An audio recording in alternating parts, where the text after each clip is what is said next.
It comes down to this. DivineDFP versus Avely in a best of 5 to see who will qualify to the Elite Classic 2. Welcome, one and all, to the casted Age of Empires. For action, we have got Avely opening the series in the teal, playing as the Ayyubids, going up against DivineDFP's signature Civ, his cozy Civ. Where he goes when he wants an easy breezy, lemon squeezy, he's playing as the English. Now, this was a series I wasn't sure if I wanted to dodge or not, because I still remember like highlighting this, and everyone's thought was, oh, it's going to be a total fiesta. I'm not sure.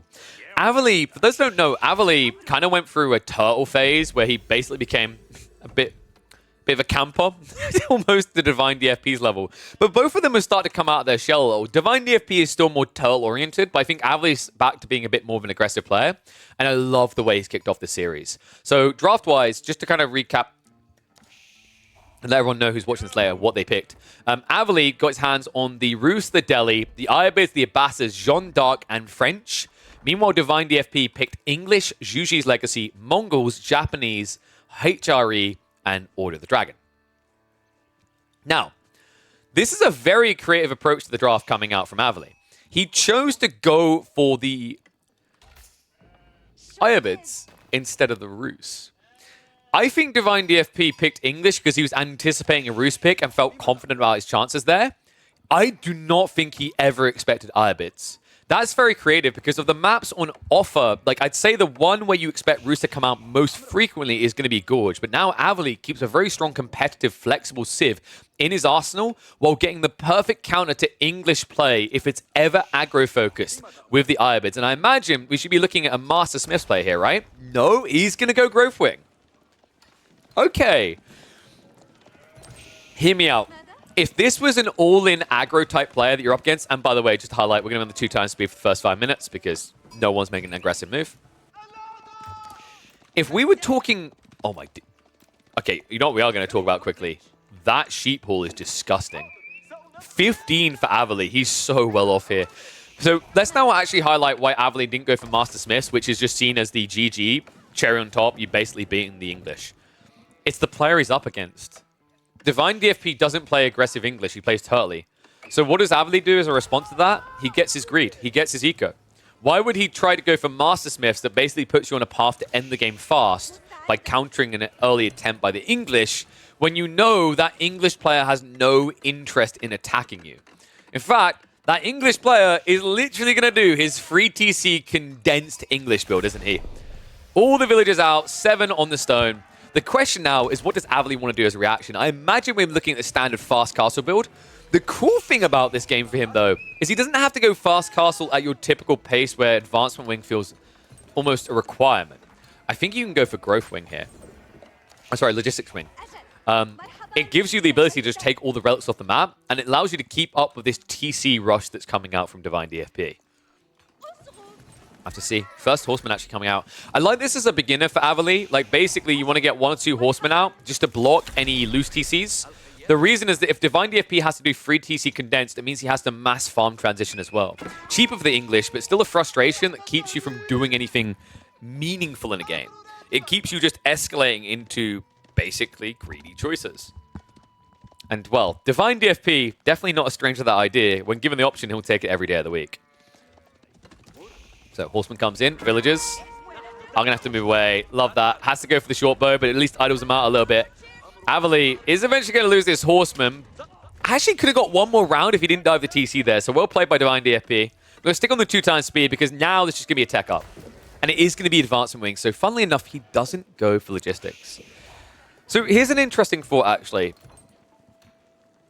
You save 400 resources. Your dervishes cost 180. Technically, it is better value to go for logistics in that regard because you get 1 extra dervish compared to like the cost savings, right? Because it's almost the same. But the tech time difference kind of matters a lot. I don't count the mosque because no matter how you look at this, like you need to build a mosque with either of these builds because although you can get the relics early with logistics, you still need a mosque to drop it off in. So, like, I think from Avely's perspective, he'd rather just have the quicker tech timing into Camel Lancers to block a third TC because he's fully aware that DivineDFP is capable of making that type of choice. In fact, he is frivolously greedy whenever he plays the English. So, It looks like this type of game, it's not going to be free TC standard, but I'm expecting it to be King's Pass from DivineDFP because I just know the type of player he is. Avely, from this position, though, I quite favor. Undermesh already being prepped. Camelance is going to be ready to come out and ride. And on top of that, I imagine we should be, yep, immediate moss drop into the Dervish. I'm going to keep the speed going until the first units come out because at this stage, DivineDFP isn't going to contest too much. He's scouted this out. We should be seeing a Rax drop soon. He's not, though. So this must be a white tower defense. It is. Okay. You know, can I just, like golf clap all around? Clappers in chat? This is very important, actually, what DivineDFP is doing here right now. He's evolving as a player, right? I'm not going to say he's turning from Metapod into Butterfree. I think that's just... He's gone from being Metapod to being Super Metapod, I guess, because the reality is, like, the old DivineDFP would have done free TC via King's Pass and died because of this. This choice to go White Tower protects this condensed 2 TC, and it means Camel Lancers are going to be really ineffective here. It means DivineDFP also, instead of wasting time going to Rax and building Spearmen right now, can just focus on getting more farm clusters up. Because this White Tower can protect 3 farm clusters. Then you add in the Rax and go for Spears. Pretty cool read.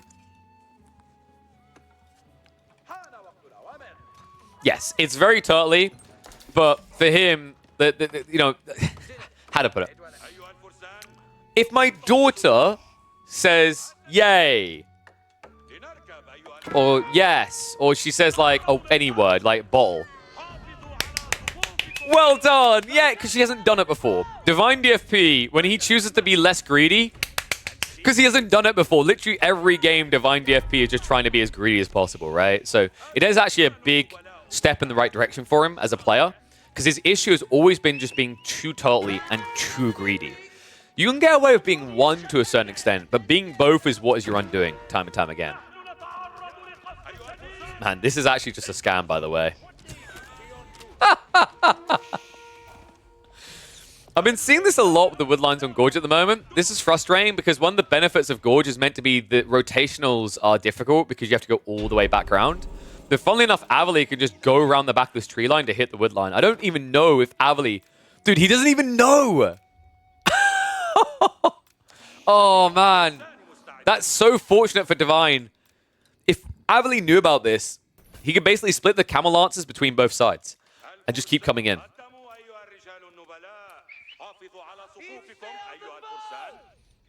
Crossbows aren't going to be able to hold him here. Keep in mind, Avely's not completely weak behind this, by the way. He's prepping for his own TC drops, and he's also playing out into pocket resources as well as gathering relics, right? Like, this realistically should very easily be a 5-relic game. That's the thing. For anyone who plays against DivineDFP, a little tip, always go for 5 relics, because you'll always get it. DivineDFP, especially when he's playing the English, is not going to try to contest you there. So that means the Ayyubids, one of the biggest surge points, is going to reach maximum potential, even with 3 dervishes to guarantee it. And that also means you can lock in these sacred sites for additional gold. So Avely is going to be bloated on gold. What I want to see him do with that is play into siege. But he needs to get infantry for that because this was not a military wing play. So he doesn't have the ability to build siege with the Camel Lancers. Guillem's now coming. Because the DivineDFP game will do him the justice of speeding it up again. Outpost also now going up. So understandably, Divine's playing quite blind right now. He wants to fix that. It means Camel Lancers can always be reacted to in time. And just in case there's any Manjaniques creeping, right? Because they get close and wall up these crossbows, it's game over.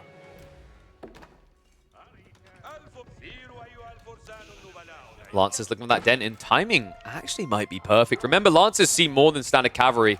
So they see you very early for the long charges. But it is going to be a move away quick enough there. Well played by Divine. You know, funnily enough, Age of Empires 4 is quite easy to play when you just have to stare at one screen.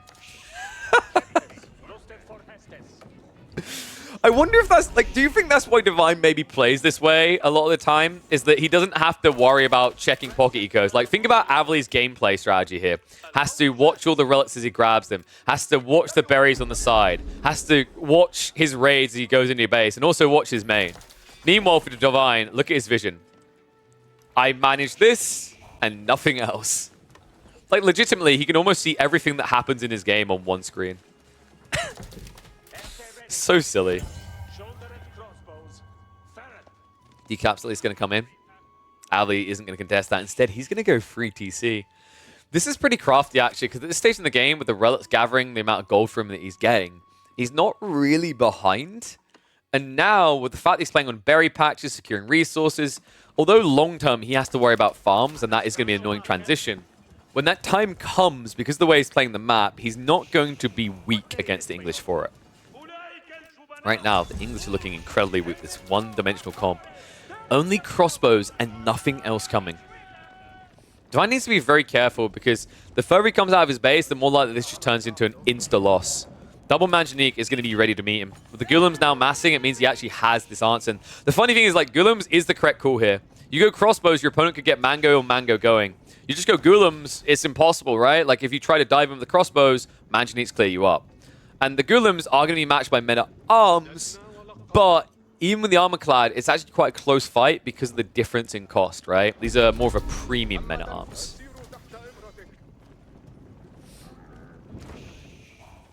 Crossbows also now being prepped behind this. I think Divine's setting up for a losing comp right now. He needs to get into a workshop and get Springolds.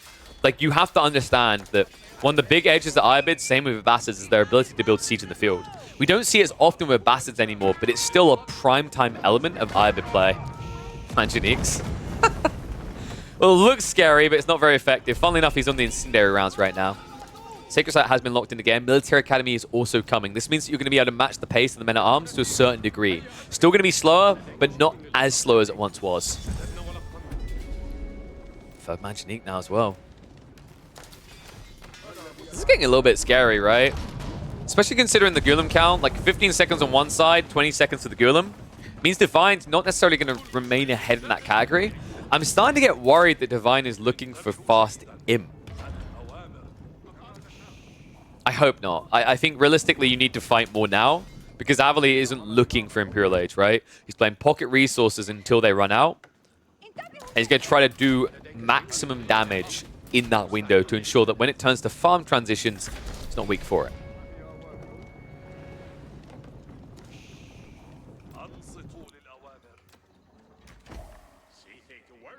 Divine setting up the outpost. Avely needs to sniff out that the Springald's coming. It looks like he's building this first. Right now he's outnumbered. Crossbows are going to move in to deny the outpost, so well played there. Nice cancel just in time. Triple Mangonel is kind of awkward, right? You need to make sure you have enough Springolds to insta-snipe these down. Otherwise they win. Well, that's one way to make sure someone can't start a step you and dodge, right? Just go for the incendiary shot instead. It's weird, but actually wonderful, because with Mangonel shots, like a good player will just dodge you, and you just feel stupid for it, right? You can't dodge incendiary shots. It's similar to the logic with Nesta Bees, not as impactful, right, per shot, but the spread is super wide, so the logic is that you always hit something instead of having, like, you know, a 50-50 coin flip. Was he paying attention? Was he dodging perfectly?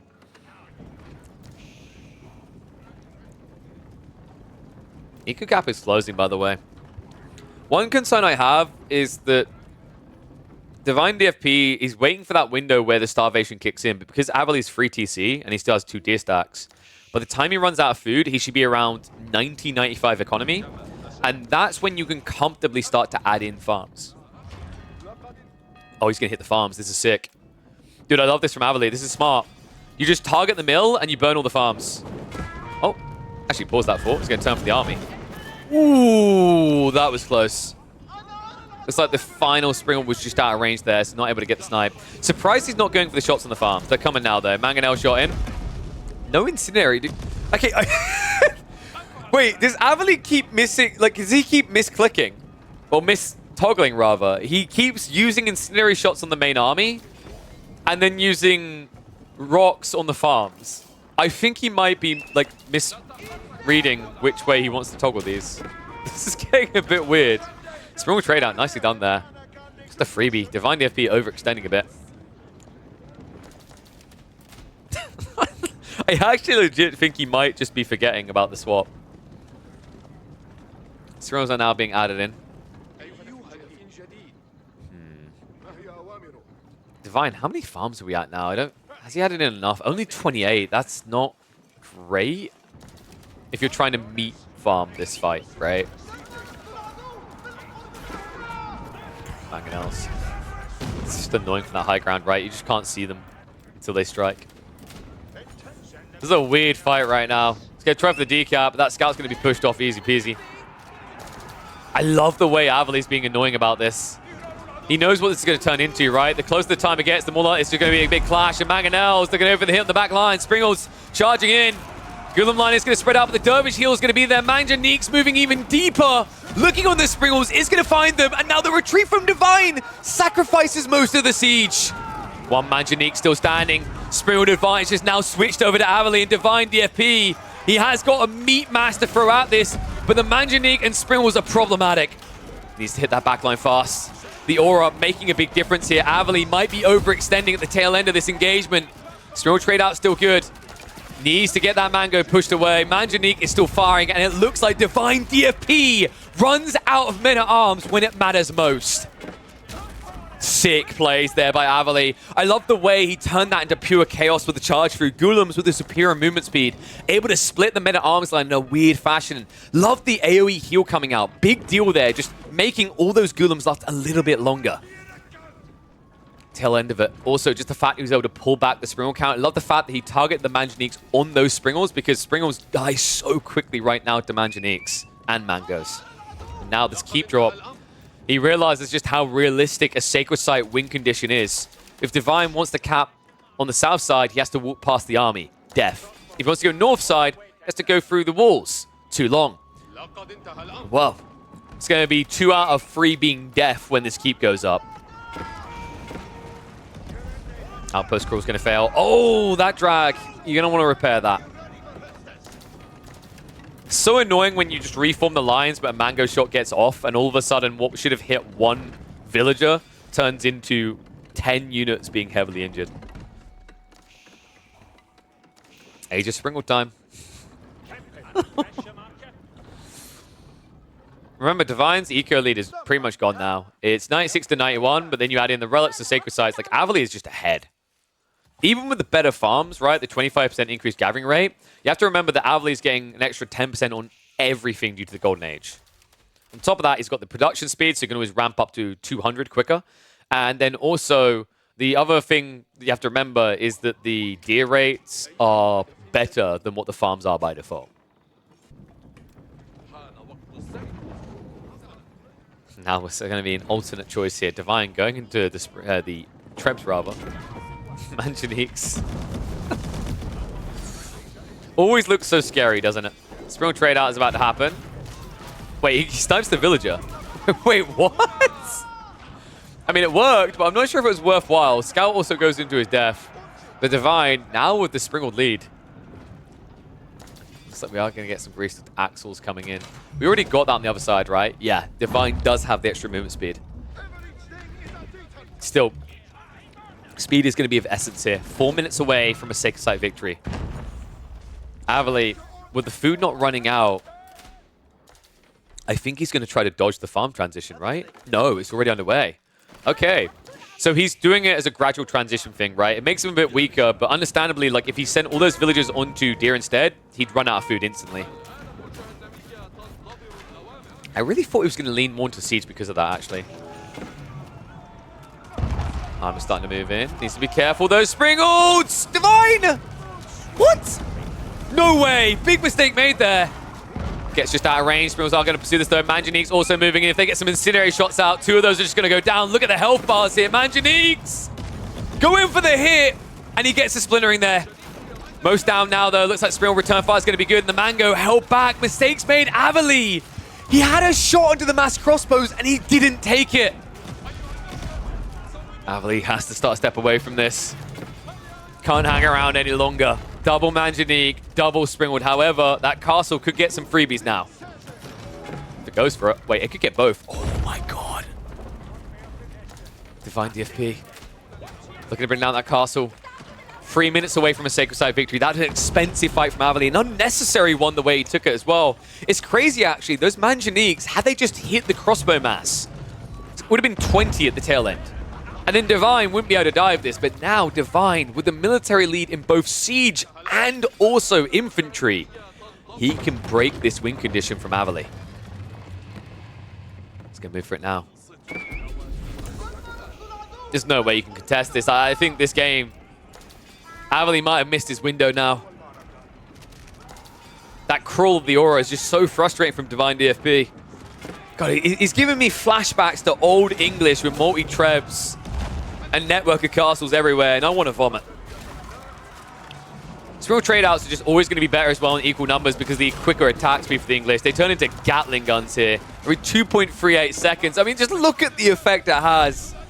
Avely, a good effort, but it looks like DivineDFP should win this on his signature civ. I mean, the problem right now for Avely is he just doesn't have the type of eco lead that allows him to make up this gap. And Divine, now with an outpost crawl continuing, is into the production. I don't like that Turtle English won this one, but I gotta respect the way that Divine done it. Avely, it's unfortunate the targeting there, you know, a few fights where maybe the incendiary shot shouldn't have been on, and the fact that he chose to try and get on top of the back of the row while not being on rock shot. It does make me ask the question again whether Avely was misclicking with the incendiary versus kinetic. It kind of felt like it at times, or he just overvalued the power of incendiary. But now this feels undeniable. Avely trying to reboom one more army for one more push. I just think his food isn't good enough. Trebs are hitting into the House of Wisdom. I think this is going to be a cleanup in game one for DivineDFP. A strong start as well, actually, considering that he wasn't anticipating Ayyubids. It does mean, however, that Ayyubids being thrown away, Avely still has the Roost, which is a very flexible civ that we expect to come out in game number one. So, don't think that Avely is weak by any extent. I mean, we talked about the draft and actually how Avely looked like he really did get a good, well-rounded draft here that can apply to pretty much any map. But Divine, throwing out his signature civ early is quite intriguing as well. Probably because he felt like Gorge was the best map for it. I'm not sure if that's true because I believe, if I'm not mistaken, Coastal Cliffs was drafted. And I would say Coastal Cliffs is just better for this civ. Okay, no, correction, it's banned. He did have Cliffside, though. Cliffside also works really well for the English, so a little bit surprised that Gorge was the big priority. But I guess the way I look at this is Divine wants to play a Turtle-style English, and this is actually the best map in rotation for it. Because Gorge gives you that protection on the back tree line. Oh, House of Wisdom now on fire. Avely, I mean, credit for hanging around, buddy, but there'll be plenty of other games where you can look better. GG gets called game one. We'll go to the NA boy and his infamous Turtle English. Game one of potentially a long series. Remember, these are best of five, so 2 more if DivineDFP wants to qualify for the main event, the Elite Classic 2. Let's get that second game ready. It's loaded up now. So, going to hit the 60-second ads. It's nice to actually just get that out of the way now, and then you guys don't have to worry about it in the next game. Looking at the drafts, Avely's probably going to go Delhi in his next game, right? Let's have a look. He goes for Rocky Canyon. Okay, Delhi or Abbasids, right? He goes Abbasids. Yeah, so he's going to save Delhi for, like, what other maps were there? I guess Delhi could come out on Cliffside. It's not too bad for them. Cliffside works. Bridges might be okay, because you can wall off... So it's very interesting on bridges, because you can wall off the bridges so that people can't come and decap you, and then you center focus. I haven't seen anyone attempt that so far with the Delhi on bridges specifically. Bit surprised by that. Maybe we're going to see a difference here. But it's going to be Abbasid versus Zhuge.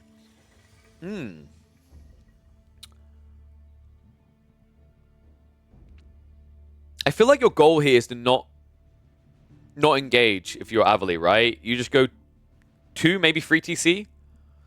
Because I don't think Zhuge should TC race you. That's bad. So you could get away with Eco Wing because you shouldn't have to worry about blocking out TCs from your opponents. Let's see. Let's hop into the second game. Looks like it is ready. So let me get a point up on the board. DivineDFP, of course, able to score the first in this. We head into game number 2. Avely pulls out the Abbasid dynasty. A hot topic right now. A lot of people not feeling like it's competitive enough, but I think situationally it could work, and this might be one of those situations.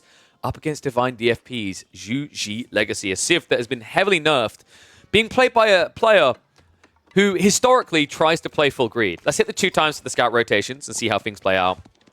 Looking at this spawn as well, good flexy options to the left and right side. I'm wondering, like, usually if this was any other player, Avely probably just goes for a Eco Wing opening, right?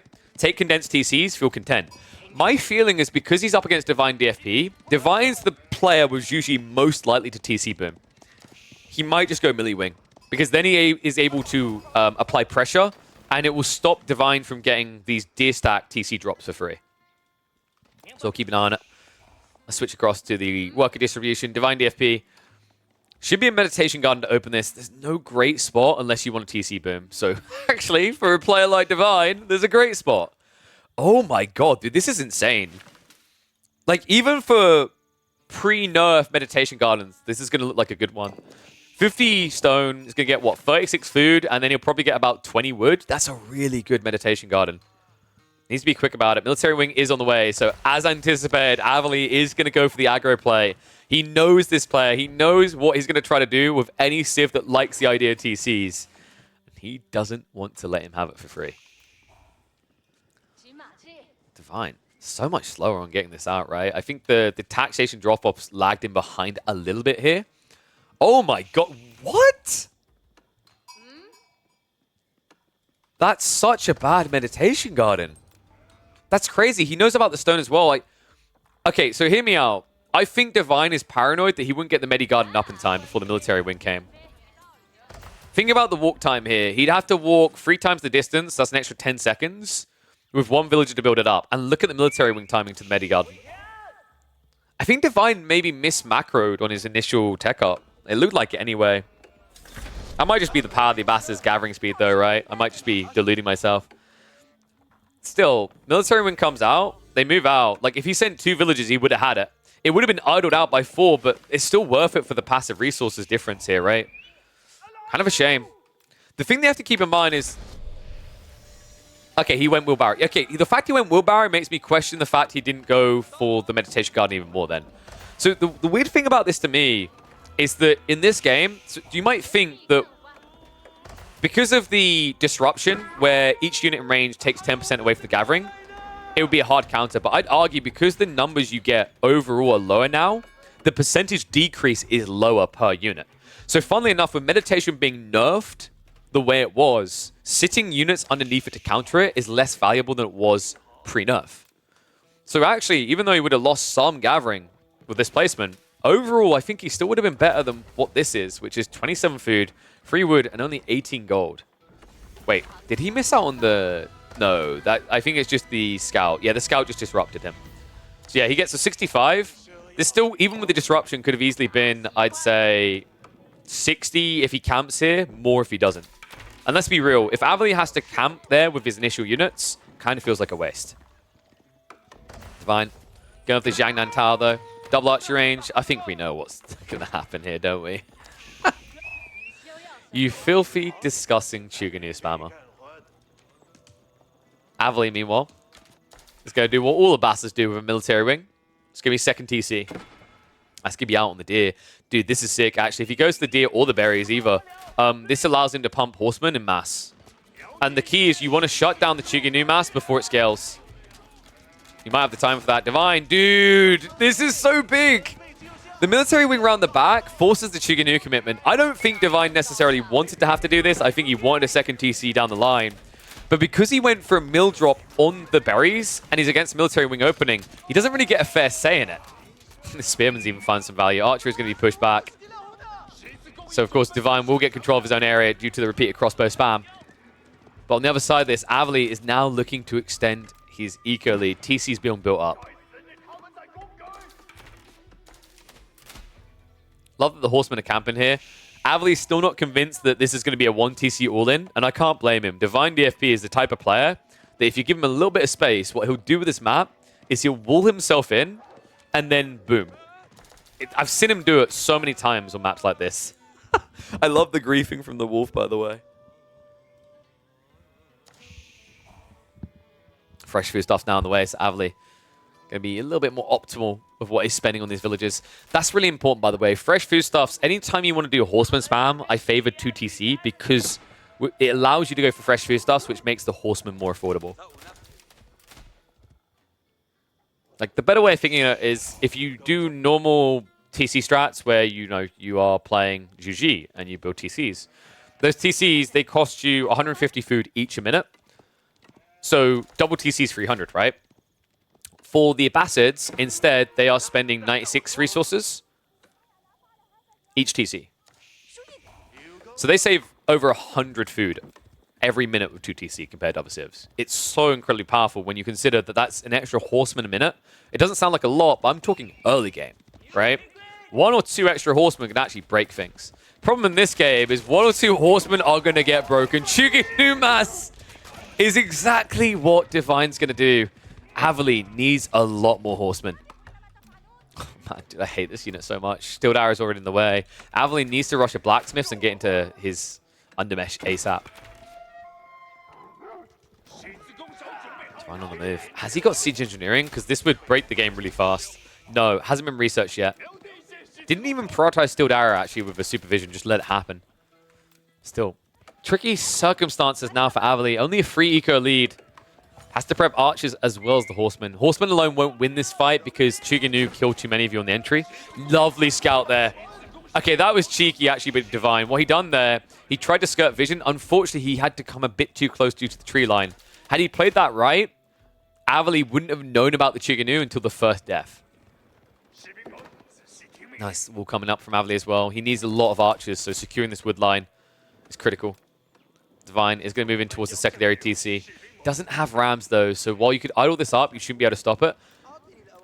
What a cheeky play by Avely though. Playing onto the cluster of wood on the right side is not something I would have anticipated here. It seems like he just wants raw archer count, right?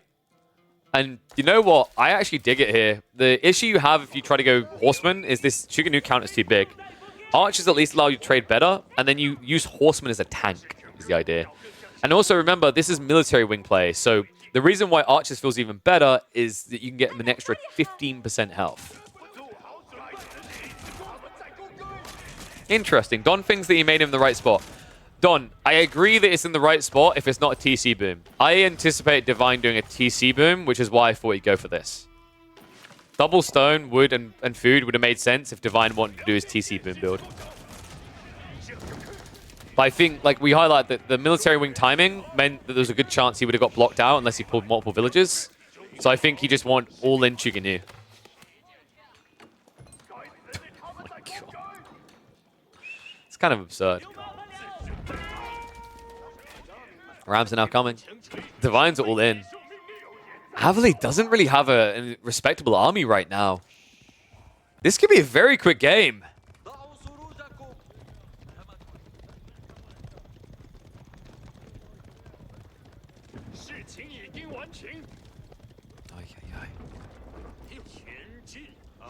Can Avely actually defend this right now? He'll have enough time to close the gap in terms of the raw military value, but the army value is kind of deceptive here. Sometimes it's wrong, but more importantly, it's just the Zhuge cluster in this size is very hard to even get on top of. It hurts you pretty hard. I feel like you need 20 horsemen to feel confident.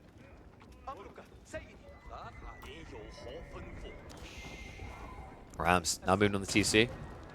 Avely has to send in the horsemen, so he's got to sacrifice here. Nice pullback by DivineDFP. Zhuge starting to spread out a little.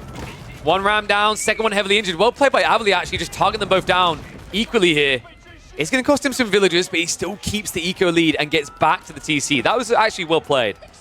The thing about this is, yes, it costs you most of your eco lead, but it's a very affordable unit to throw away from a villager perspective, right? It's 32 food instead of 50. The horseman, however, is expensive. He lost, I think, 5 or 6 here, and he didn't really touch the Zhuge. So although he stopped this timing, he needs to get a lot more archers together. Next time that happens, he needs to be chasing with archers and tickling up these Zhuge. It's going to be 2 rams again. I don't think we got boot camp either. No boot camp. I think the TC just has to go, doesn't it? Yep. He can't do it again, so he has to sacrifice it. Shifts the villagers to the north side. I don't think Divine saw that in time. So actually, Avely... No way. He actually dodges the vision. Okay, that's a big deal. That means he has all these woodworkers here. He needs to double down on archer production ASAP. Horseman looking to cut reinforcements is a nice little touch here. Although, you know, you have to actually kill them. I actually find it stupid that the Zhuge just killed 2 horsemen there when there was 5 of them. I mean, obviously, Avely didn't insta-react, but it's still so silly. Archers would have fared 10 times worse there. Rams now moving to the base. Avely, I think he's going to find himself on match point here. Or rather, against match point. DivineDFP has come out swinging strong in this series. 4 Rams now. End of the main base. Avely, where's your recovery arc here? Still no boot camp. 22 archers in versus 55 Zhuge. It just feels like he hasn't got enough horsemen together. So back to lose the blacksmiths. Doesn't really matter at this stage. You don't really care about melee tech. It doesn't do anything. Could Avely even do anything in the situation? I think if you go maybe mass archers earlier and hold the horsemen back with them, possibly. It's just tough. Zhuge is just kind of absurd. This unit shouldn't really exist, in my opinion, in this current format. It needs to be changed to, like, I like the idea of it just going from 3 burst attack down to 2 burst attack. And having, like, the difference made up in its damage, right? To make it still, like, decent. It shouldn't be able to counter horsemen this easily. It's just absurd. This game's over. Avely, he's going to have to dive to defend in the next 30 seconds, and his army is doubled. It's just too many Zhuge. Even with the undermesh there, it just feels like it's too late. Horsemen are going to come back. Maybe the one way Avely could have done this is if the horsemen were busy raiding and ransacking the eco, so more Zhuge can come out. But that's quite the risk still. It's not guaranteed. House of Wisdom down. 1 landmark remaining. Zhuge are going to stand their ground here. Horsemen come up for the clash. Avely has to just dive in. The problem is the horsemen are just too squishy against this many bolts. Lock your doors. Bolt the windows. The Zhuge are coming to town. 3 Rams. 50 more of them. And Avely now with no horsemen to contest this.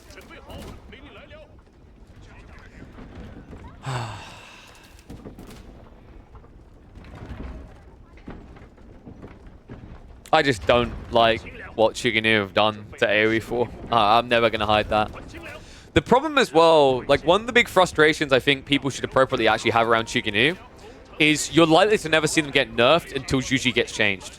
Because Zhuge doesn't have an archer, so if Zhuge get nerfed, Zhuge don't have a ranged unit that works at all. It's so frustrating that it works that way. And this has to be frustrating for Avely. After the way Game 1 went, almost working out nicely, just a few missteps there, costing the game. Now Game 2, almost feeling like an inevitability that it was always going this way. Means you're going to find yourself potentially on tilt up against match point so early in a best of 5. Villages now just being massacred. That eco lead Avely had tried to build up is gone. Rams, still 2 of them remain. TC down to 2.3k HP. House of Wisdom only a half repaired. I'm not sure why Divine's moving the Rams away. Just go in, man.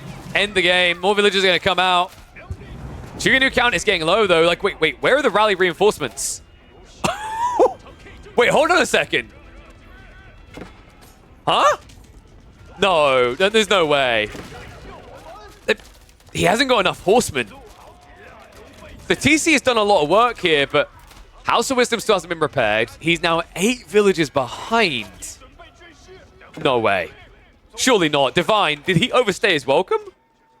Oh my god, he may have. Archer count in this fight is actually higher than what the Zhuge mass is. I think Divine's making a mistake in the way he keeps standing his ground. He needs to back away. He needs to re-rally. Avely playing the pocket ecos may have just saved his game. I mean, it's still not looking good. It's still looking grim. But DivineDFP may have overextended. Oh my god, Divine being pushed back. Just enough horsemen to absorb the fire. The Zhuge mass not big enough to make it feel optimal. Avely reclaims a chunk of the map. Dude, that defense should... Well played. Like, I got to give it to him. Avely, this game looked all but over. It should have been over. But DivineDFP, it looked like he might have been targeting down something other than the archers at points. I think sometimes the Zhuge were attacking the TC by the looks of it. So he wasn't getting rid of the archers straight away, and then the villagers just came out in between. Still, even after losing an army like that, What's Avely's way out here, realistically? Is he going to try to tech?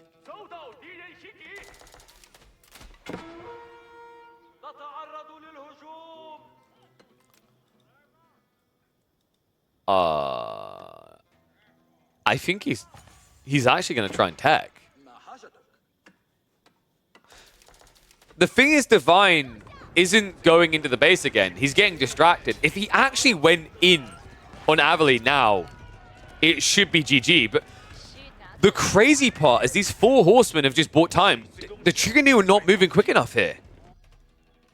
Avely's going to make a play for it. I'm not sure if it works. I mean, Lancers, it has to just be Lancers, right? Like, you can't switch Golems. They're too slow. So you just go Lancers and try to overwhelm. But it's still a lot of Chiganu. Maybe Archer upgrades? Okay, wait. No, hear me out. It's not even no, you don't go Lancers. You just go Culture Wing. You get you get Boot Camp, and you get Composite Bows after POC. And then you just play Mass Archers. Like, ironically, you kill him with bolts. Well, arrows. But you pew-pew the pew-pew boy out. That's kind of wild. But the thing is, like, the reason it can work is he's repaired the TC and the House of Wisdom. And that tech up's going to add in another 5k HP, right?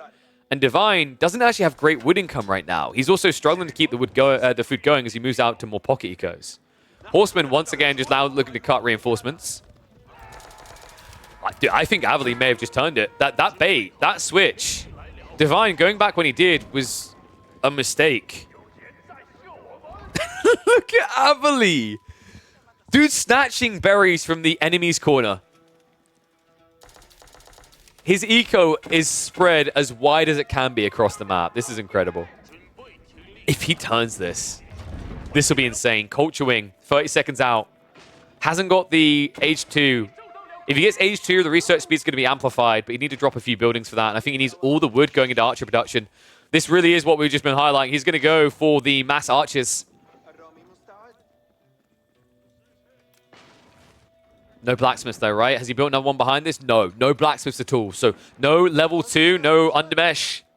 It's pretty important on these archers, but boot camp is going to be accessible. POC, all of it. Needs to be fast about this though. Flowing a lot of food, wood, and gold. Here we go. Preservation knowledge hasn't been queued up yet. Rams moving on the TC. Avely. Oh my, no, he's just going Golems. What? Mango's coming though. How could I forget the strength of the Abbasids? I thought maybe he needed max out on the archers, but no. He's going to sacrifice the TC to get the counter. Double Mango. DivineDFP. The problem with this is facing off against Mango's in mid-map, Chiganu can win, but facing off against them in the choke point is where you can lose. The villagers are just being ignored. Divine, come on. Yeah, he starts to kill him now. Villagers repairing. Golem's going to move in. The double strike is so good against the Rams. And the Mango Smash. This is it.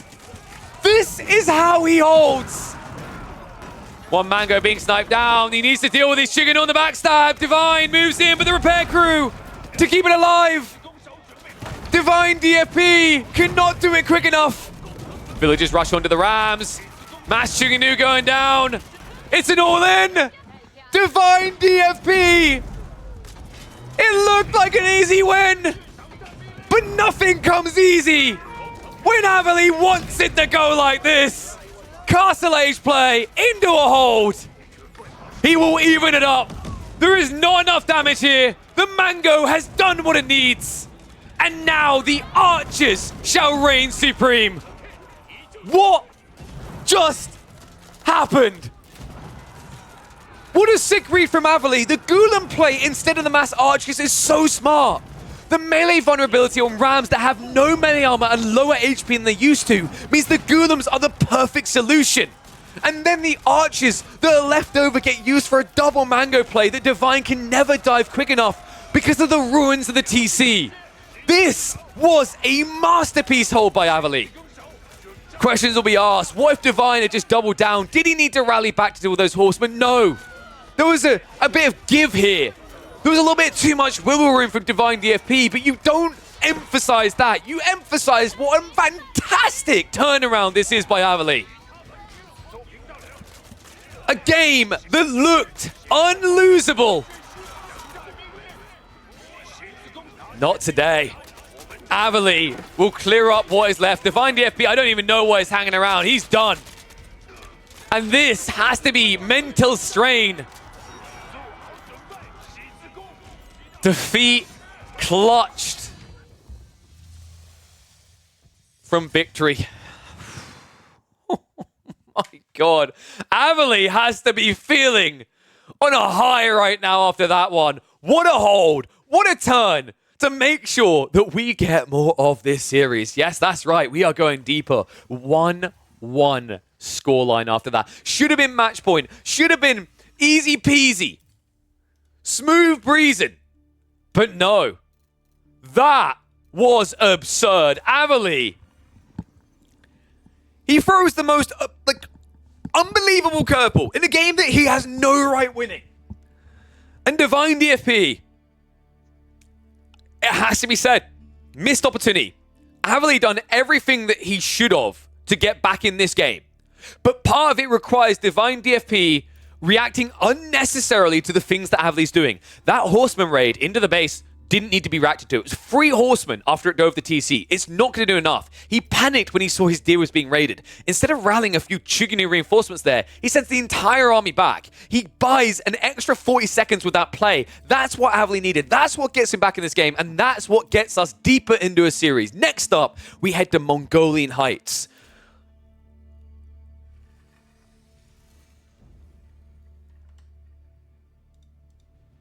And if you thought what happened in Game 2 was questionable, Game 3 is more questionable. Don, we're going to play a little game. If we go Mongolian Heights, what is the weirdest thing Avely could pick on Mongolian Heights right now? Go. There's like one... Actually, there's 2 civs here, right? They just don't work. They don't make sense for Avely to pick. It's going to be Rus, doesn't really feel necessary, and Delhi. Right here. Avely with a funky pick as we head into game number 3. After a miraculous comeback, he heads into Mongolian Heights with the Delhi. Mongolian Heights in a situation where you could have actually saved Delhi for Cliffside or Bridges. Both maps being better for that civ. Instead, he picks it here. You know, honestly, I feel like I'm watching an Age of Empires 4 release game where you build fishing boats to attack. That's the only thing I can think of here. Mongols just feels right. It feels like a solid pick. DivineDFP, you know, you have to actually, like, go Mongols. It's going to be very strong. And, yeah, maybe that's a fair point. Don says I'd throw this game away versus Mongols. But if you're going to throw it away, you know, realistically, of what Avely had, surely French is a better throwaway there when you consider that the remaining maps are going to be Cliffside and Bridges if you go deep enough, right? I think like Delhi still has a lot more potential on those maps than French, so kind of surprised here. And Avely goes to that early dock play, so he will be fishing.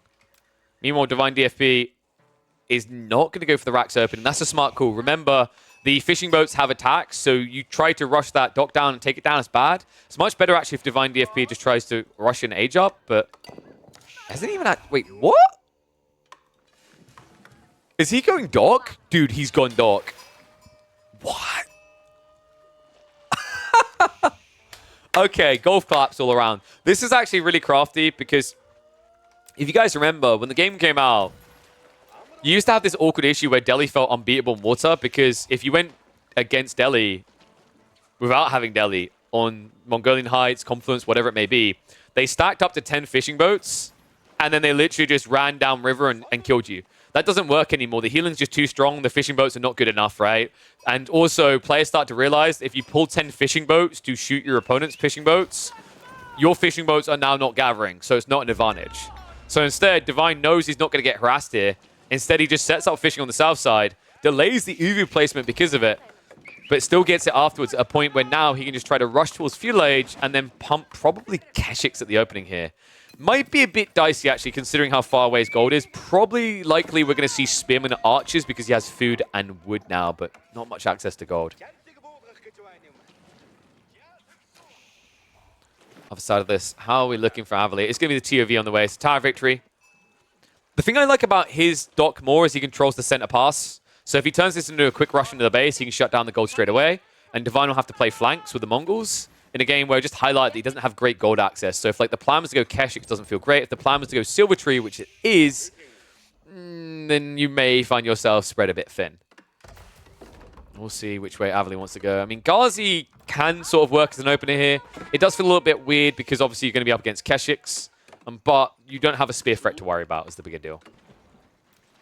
Tech timing should be more or less mirrored here, right? A slight edge for Avely, but more villages on it for DivineDFP to catch up. And Avely is actually going to pull the fishing boats. I don't like this. We already highlighted why. Is it to protect... Wait, but like, why do you need it to protect the outpost? Like, there's nothing to attack the outpost. I'm a bit confused right now. Small ship's on the way. He really just thinks he can idle out fishing, but the reality is the damage is so low that it doesn't work.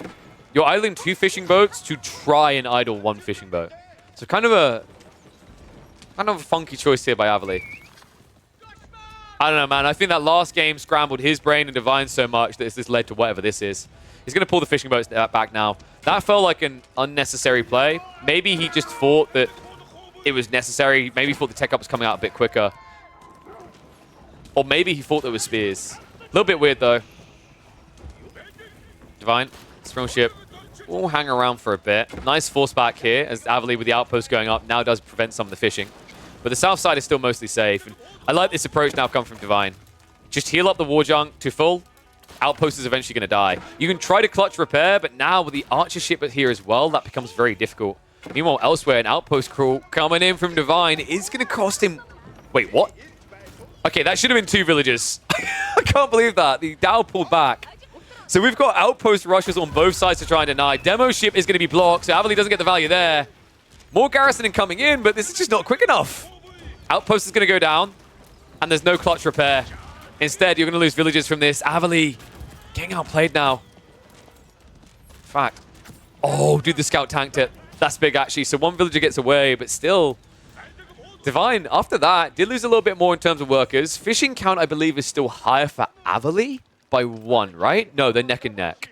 It's the extra villager kill that happened on this outpost that was a bit funky in the first place from Divine. But now, this outpost should be a lot more effective, right? Like, you have stone generating all the time, so you're able to get arrow slits. The other side, Avely couldn't match that. It's actually why his play into an outpost wasn't as effective. He just didn't have that extra range to keep hitting the eco. He didn't have the extra range to chase away the war junk further. Fishing hold here. Okay, this is going to be a very quick game, I think.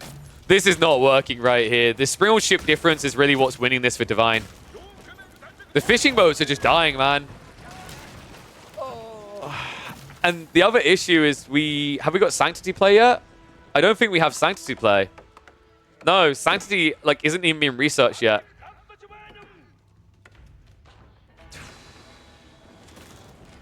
So if you can't fish, and you can't get gold, what do you really have?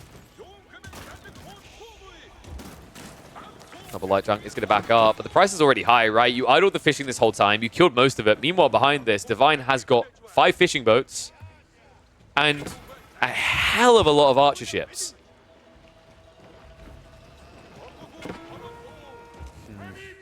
Now a dock sneak. Divine, if this dock goes up, Ghazi's going to save it. Well played there by Avely. So he blocks out the extra dock, but he still has an issue here. The only upside is that Divine has so many boats that he's body blocking himself. I don't know if that's the best way to like I don't know if that's the best edge for Avely, right? Where it's like, oh, yes, he's so far ahead, he can't move boats past boats. I mean, the fact that you're actually going to lose your Bagler to archer ships is definitely a problem here. Demo should detonate on each other. No!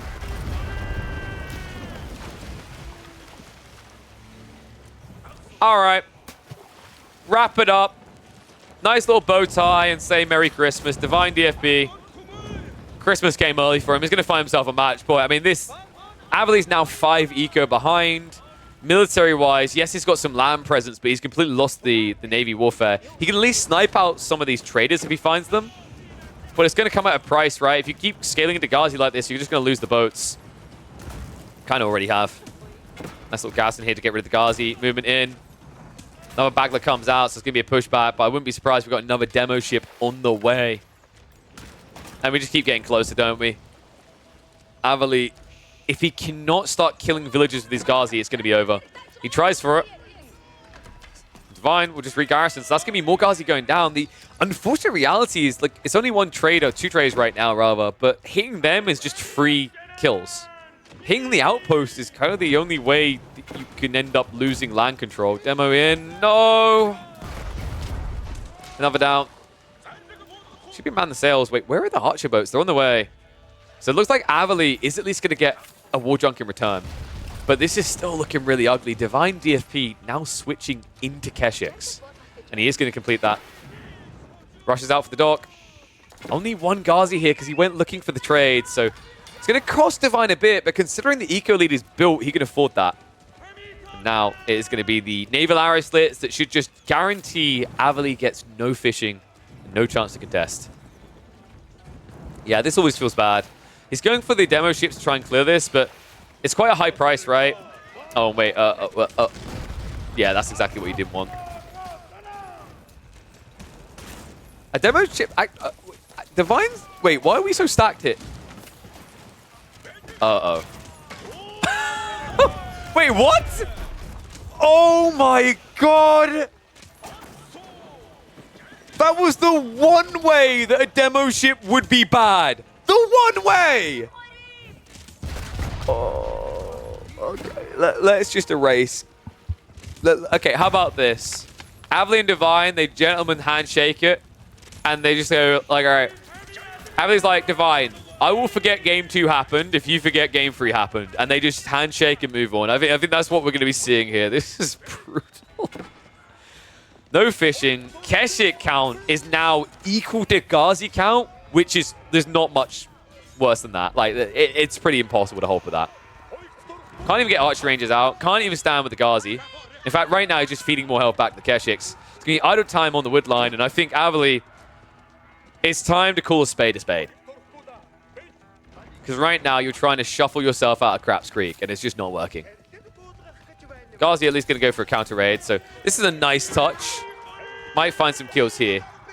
Still, the Keshik can now do more in return. Villager goes down for free. Divine also just has all the fishing at 2 locations on the lake that he can play with now.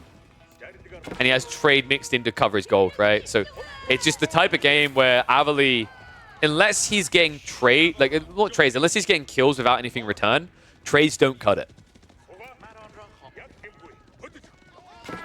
Given the throw in the last game, I'd keep playing. Oh, yes, that's true. Divine could always pull all the Keshiks back to deal with this, and then you could sneak 2 docks in and demo ship everything. I've got a feeling Divine learnt from that mistake, though, because he's making the right call. Castle Age on the way, and this is the stage where Avely is pretty helpless. Keshiks are even going to find the villagers for free if Divine reacts straight away. Okay, that was possibly the worst way to attack them, but doesn't matter. He still gets 2. Only cost him a Keshik. Avely, like, you can't fast castle here, right? You don't have anything if you fast castle. This is the limitation of the Delhi. I mean, it was definitely a weird pick by Avely. I guess, let's reassess what the final pool is. So, remaining maps that can be played. We've got Cliffside, Bridges. So, Cliffside, Bridges, and Avely still has Rus, Jeanne D'Arc, and French. He's going to look to play aggressive in game 4, sorry, and game 5 if that happens. So we're probably going to see Cliffside, Rus, Uyghur, Jeanne D'Arc, and then Bridges I'm expecting to be French or Jeanne D'Arc. Interesting. And what does that leave for Divine? So Divine, in response, is going to have HRE, Order the Dragon, and Japanese, right? I don't really like those that much. Japanese probably goes bridges, but if you get bad gold spawn, it feels over. That's the same for all those civs on that map.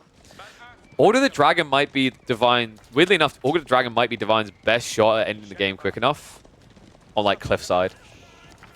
I think the problem is like if your opponent goes, I want to say Roost there, which I'm expecting Avely to go Roost on Cliffside, and you go for Order the Dragon. I think Roosts are fine there. They just get a Kremlin drop ASAP, so you have to go for like some weird Spearman outpost rush opening. Oh, we'll have to see if that comes to fruition. We've still got to finish this game. Tell me you have Keshik issues without saying you have Keshik issues. You have many Keshik issues. They're everywhere right now. Ghazi chasing after one group, but nothing to deal with this group. Say that, Spearman do finally arrive. DivineDFP, though, at this stage, man, he's 23 economy ahead. You know, mistakes in the last game aside, that was like an all-in timing. This is different. This is more where Divine thrives. The opportunity to be greedy. It's exactly what he's aiming for with the fishing, with the trade. Everything is just ahead for him right now. Avely looks like he has saved up what he needs for a tech up. It's going to be Compound of the Defenders. But the issue with Compound Defender this early is like you don't really have the extra economy to go for keep drops. So now, after the tech up, Avely's going to have to survive for a few more minutes before he can start thinking about scaling into keep drops, right? And the thing that's quite scary about Mongols with this type of timing and momentum is the Kurultai. Kurultai, I always call it Castle Age Plus. The extra damage buff of 20% and the healing, very difficult to contest, especially considering it affects bonus damages as well, which kind of makes you so insanely effective. That's for all units, by the way. So you just saw there, Spearman go from 23 damage to 28.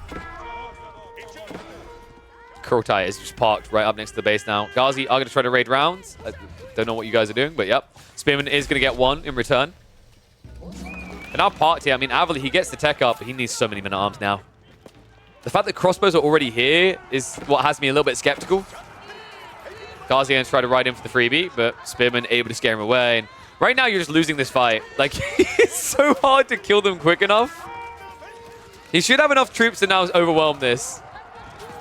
But the fact that he was genuinely struggling with that initial Spearman had me worried. Kurultai's going to back up. Divine, where were the... Wait, where... Oh my god, he overreacted. That's why. I wonder where the extra troops were. Kurultai gets pinched! Not again. No, no, dude, not again.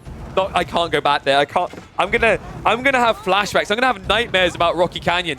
And I was only watching it as a spectator. Not again. Oh, Divine is gonna lose the Kurultai. No way. Divine, I mean, no, this game, he's doing some shaky things, but realistically, he has such a huge eco lead. It seems improbable, right?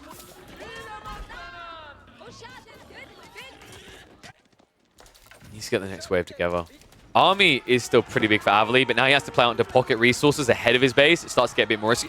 Wait, I don't get it. Like, Divine, he keeps splitting his troops. It's like he's trying to raid with infantry, but he never goes deep enough. That's another bad fight. Oh my god. Divine, when he postured in that base, I thought he had a trickle of troops coming. Like, it's crazy because if he had the men-at-arms and just a few more crossbows, I actually think he would have held that fight with the Kurultai. But now, ramifications for actions, right? So fixated on the Ghazi that he loses one of his strongest elements in the Kurultai. Still, if this turns into a meat grinder, Divine has more meat for the patties, right? Like, the food income, although Avely's is high right now, one thing to always be conscious of is it's limited. Berry's about to run out here. Not going to last very long here. Deer gets more and more risky. So it's a good start, but Avely has to keep winning.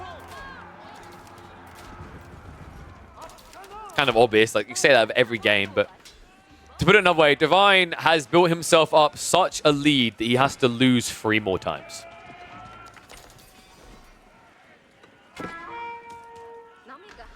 Outpost coming up. I like this detail. He has got YAM network for everyone, right? No, okay, I don't like this detail. It's just 2 more dead villagers. What?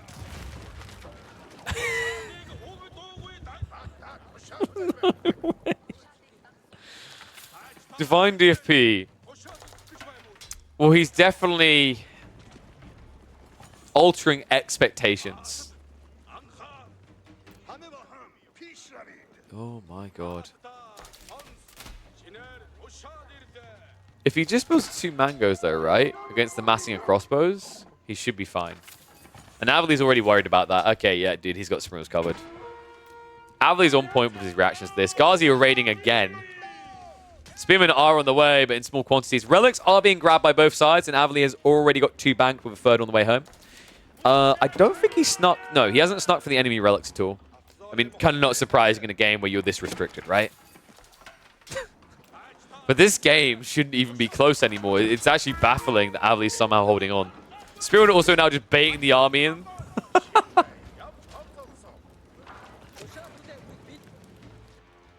How many traders are we at? 22. I find it difficult to believe the economy is not going to just outlast here, right? Like, Divine still has all the fishing up and down river. If, for example, these Springles were able to pivot a little and start sniping fishing, it would be very different in this game. I think that's exactly what Avely's trying. Yeah, I like this. Just start getting rid of the boats with your Springles. Unfortunately, going for the war jump may be kind of overreaching, right? You need to go for fishing boats, which basically get 1 hit. Oh, sorry, 2 hit.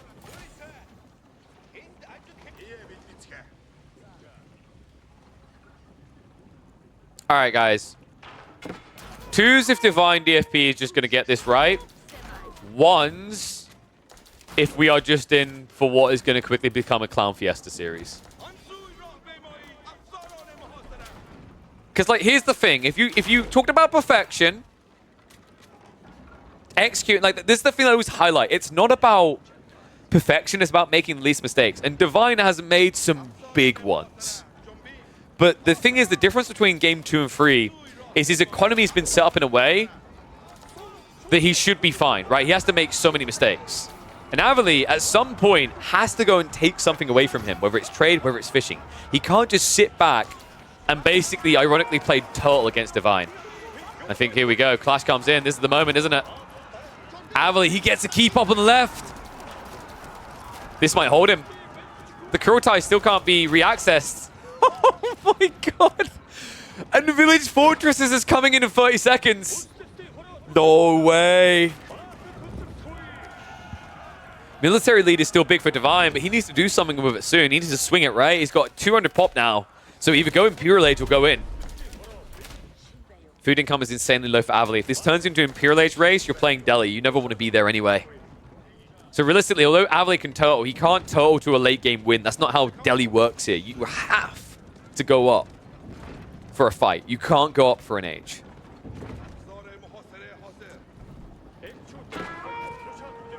Fine, gonna go for the dive. Gets a nice trade out. Spring count is looking really good up at 5.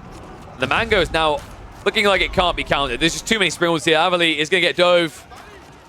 Castles can be strong. Sometimes they look unbeatable, but sometimes they look underwhelming. And this might be one of those situations. Just too much to deal with. Divine.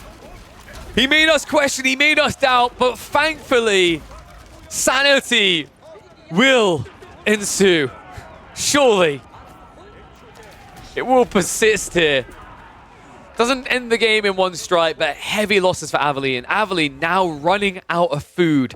He needs a mass farm transition. That's difficult. He's got the deer over here. So he's got a little bit of life left in him, but this is 2,450 food.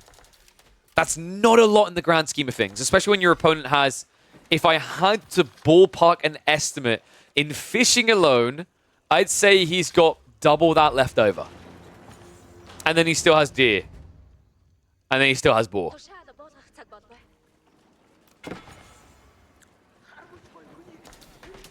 Avely. Oh my god, he's actually going to wall off the train with stone walls. No way. Dude, there's no way. There's absolutely, positively no way he gets stone walls up here. I will lose my mind if he somehow stone walls this. And he needs to kill the spearmen. Like, these take way too long to build. Avely.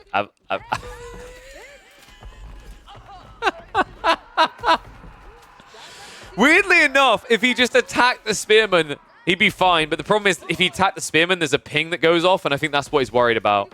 So instead, he's just going to commit some walls.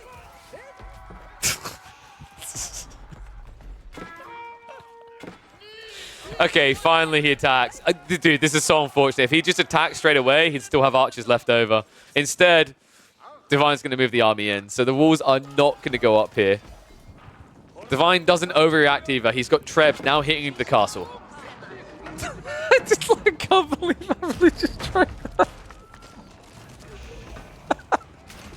I don't know who's memeing more in this series. Like, I just want to remind everyone, this is not your casual pub game series. Dude, this is to qualify for the Elite Classic 2. These are two aspiring pros right now. But the shenanigans in game 2 and 3. Oh my lord. White Stoop is now on the way though, and this should solidify it. It shouldn't be a siege trade anymore, it should just be one way.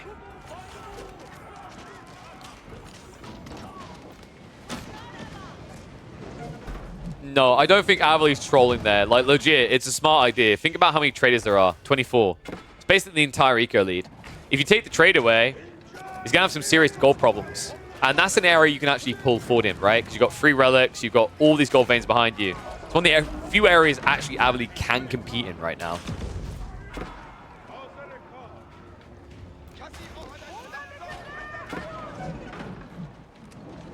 Castle. Slowly being sieged down. Remember, these traction trebuchets are cheaper, but they're less effective than counterweight trebuchets.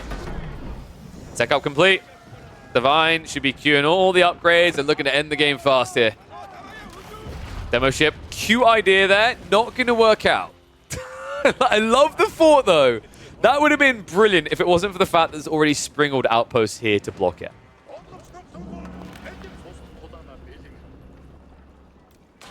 Yeah, Trebs can feel terrible at the best of times. Like I find Trebs, the way they've been designed, they're not great at breaking enemy defenses. They're great at breaking enemy defenses, if you know what I mean. What I mean is they're very good at dealing with keeps being dropped in your own base, of breaking out of strangleholds. But Traction Trebs, especially when you've only got a few of them, doesn't feel that great. It feels like it takes just so long to break a single defense. So the castle is eventually going to go down there.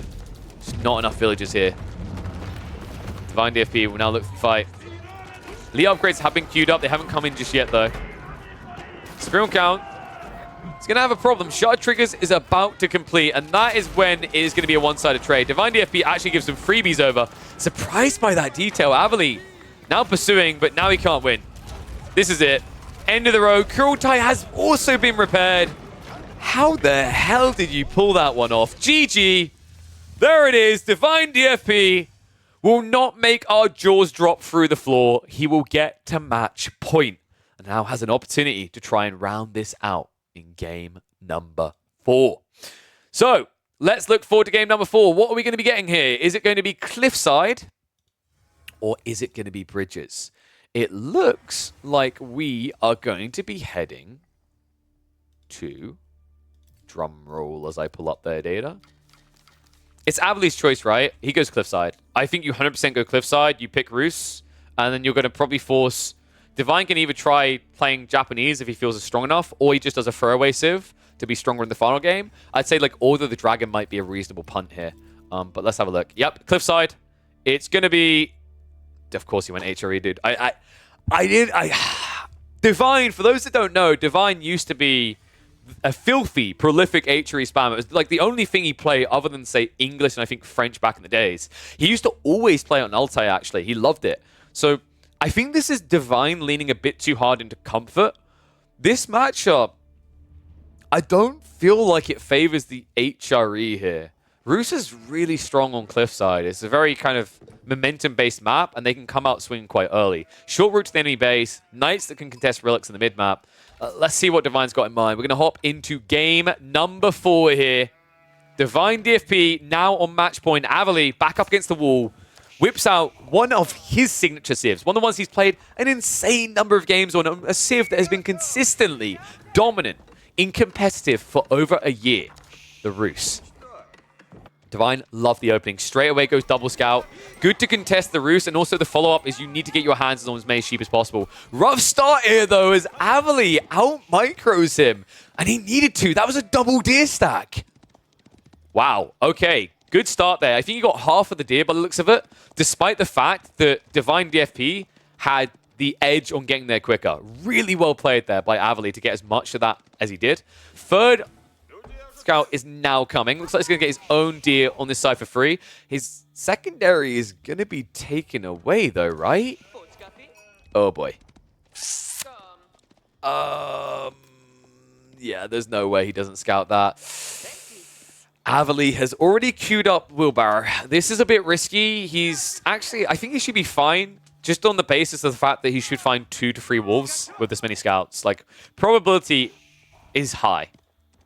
And looks like he is hunting for the south side. So yeah, dude, he's going to find it. He gets what he needs. So Wheelbarrow plus Tech Up is going to be fine because he should align these two quite nicely. By the time he has the food, gold should be ready.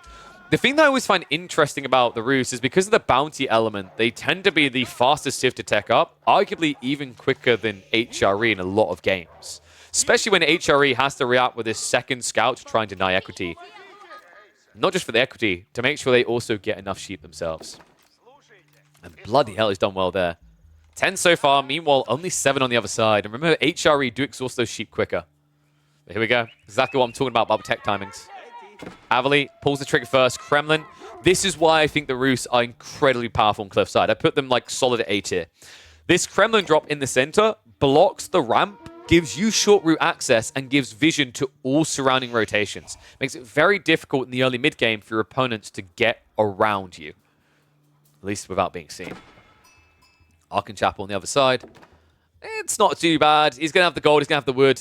Berry's also in range. Actually, like, not too bad. This is a really good Arken, I'd say. He should be able to buff practically all the berries. And then the wood on the forward. Like, the only downside is it's forward of your TC, right? But ultimately, this is always going to happen. The way that the resources spawn on Cliffside, you know, either you end up with both golds at the back and the fat wood line at the front quite often, or vice versa. Like, sometimes you get this kind of side punt, but either way, like, more often than not, I find it's like either stone or gold spawns at the forward, and then vice versa at the back. Unfortunately, in this game, ended up being a stone at the back. So we'll hit the speed up a little bit here. Still more wolves being found. This is actually turning into a decent bounty game for Avely. Not good enough to, like, break the records here. I'd say it's maybe, like, 210, 220. Okay, yeah. 250 might have just happened here. Well played. Tech Up complete. Straight on the stone. So 2TC, fast castles, typically the way you play this. This matchup, by the way, heavily favors the Roost. I mentioned the map's already an issue for the HRE. There's a bigger issue with the Roost. Roosts go 2TC and then walk villagers out to the relics and wall them off. And they're not just normal palisade walls, they're fortified palisade walls. That's extremely problematic for the HRE. Because HRE typically open with knights at Castle Age, right? If they go spearmen, they just get countered by archers from the Roost. If they go for men-at-arms, the men-at-arms are just going to be countered by knights at the Roost build. So ultimately, you end up stuck with knights in this matchup, and knights just don't burn through walls well. Avely already now just looking for something he can kind of poke at with these scouts, right? They've done their services. He's going to get all the info. Stable drop very early on from DivineDFP. He might pump 1 or 2 horsemen because if you look at his gold income, food income, they just don't align. Oh my god, he's doing pro scouts.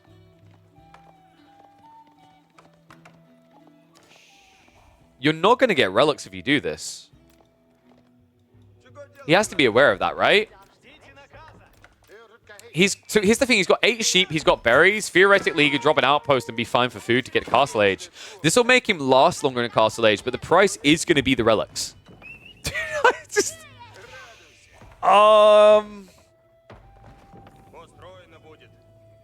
The problem is, by the time you get pro scouts, Avely's going to have a TC up, so yoinking from him is difficult, right?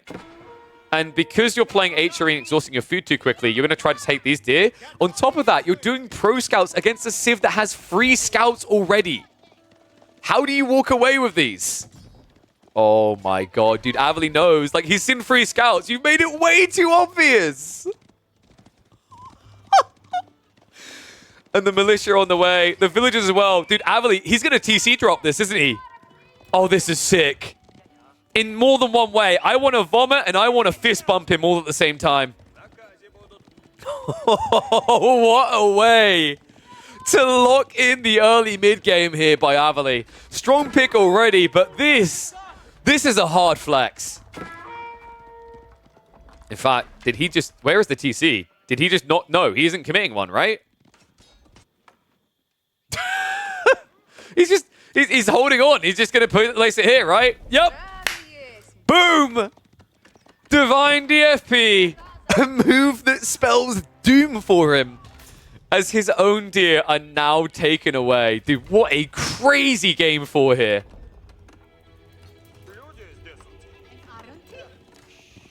Avely. How was he able to do that, you might wonder, against troops coming out from Divine? That's the power of the Gremlins. Just bought enough time for that wooden fortress, and now he doesn't need to go anywhere. DivineDFP, however, Pro Scouts now feels like a pile of trash. You can play for the flanks. You can go all the way wide and get these on the right. Getting these feels difficult. So if you build Pro Scouts to get 1 stack of deer, yes, it's a lot more food than you spent on Pro Scouts, but it's the opportunity cost. What could you have done otherwise? A faster castle, maybe. It takes so much away from you. Divine, let's say he tries to go for an all-in. Do you really have enough to break this? Because Avely could just drop an archery range. And yep. You know what this is? Do you guys remember when we used to see a lot of Lipany for Rus and they done the boar proxy base? It's like a weird mutation of that.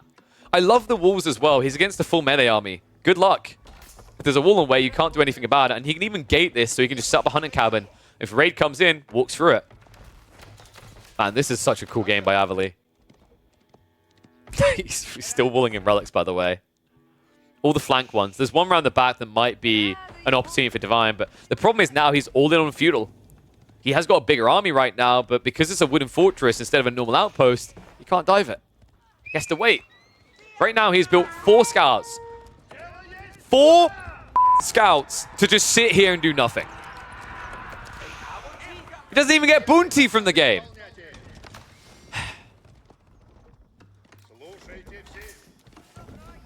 Double gate. Yeah, all the small details, right? It just allows you to play left, right, left, right, left, right. So you bait spears one side, go other side with knights if you see an opportunity to grade in. Yeah, I just like all these details. Like, it's literally just access to the food is the primary thing here, right? He might not even drop a hunting cabin because it's not that far to walk through the gates. What a creative approach to this game from Avely.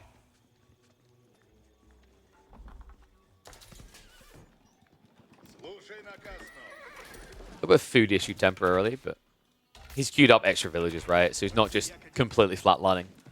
Divine, he is legit now just going to go Castle Age.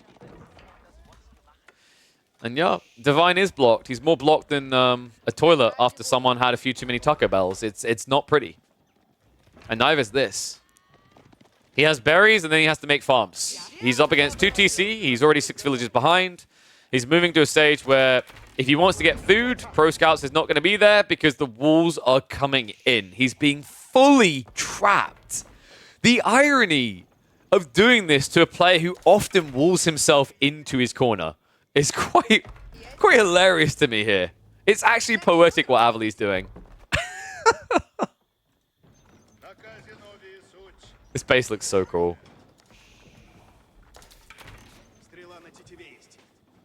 Avely, you know, he could go fast castle, but I don't think you need to here. If you just scale knights, even if Divine now rushes up, you've got archers with the spears, and your knights can beat men-at-arms. And Divine won't have the food to spam men-at-arms when he techs up, right? Because, like, he doesn't have any of the hunt. Even the boar got walled in. Oh, he literally has 2 berry patches left, because one of them is about to completely exhaust at this point, I'm pretty sure. And then on top of that, he's got 6 berries over here. Everything else is outside his reach. Triple ram play. And this is all in. Divine is make or break with this charge out. Villagers get back behind the walls and inside the outpost. Knights. Oh, dude, this is so much better with the wall, with the gate here, right? Just get a few free charges. Militia are now going to run out. Break on the wall. DivineDFP has to go in. But with double wooden fortress, this feels doomed to fail. He's got the undermesh at least. There's no steel arrow on the other side. But the problem is there's just not enough push power to close this out, surely. Horseman count down to 7. More militia coming. Avely. So many defenses. Villagers actually going to move in for those rams now. First wooden fortress looks like it might go down, but it's just the ram loss. I think this is what matters. If you can't protect the rams, you can't get him out. And it looks like he cannot protect anything. DivineDFP has been bled dry. Yes, Avely's army is small, but the difference is that he can afford it. He can build more units. Divine has no food. I think he's been starved out. Oh, man. What a crazy hold there by Avely. The second wooden fortress was actually critical there. That extra kind of option, that backup plan, like, you know, Divine might have seen a way through the forest if he's able to get rid of one of these outposts. He only has to deal with the TC, but triple arrow fire, right? There's essentially 3 TCs worth of arrow fire because the wooden fortress holds 8 instead of 7. Very powerful. Even without steeled arrow, he's able to make that hold. And now Avely 10 eco ahead. Military's both shriveled up and essentially died. Divine has to go mass farms, and well, guess what? That food can't go into a new army. It has to go into an age up. For Avely, it could go into a GG kill. In fact, I think you just mass archers and go here. Regnitz is on the way. In the game where you can access a grand total of 1 relic. Yay.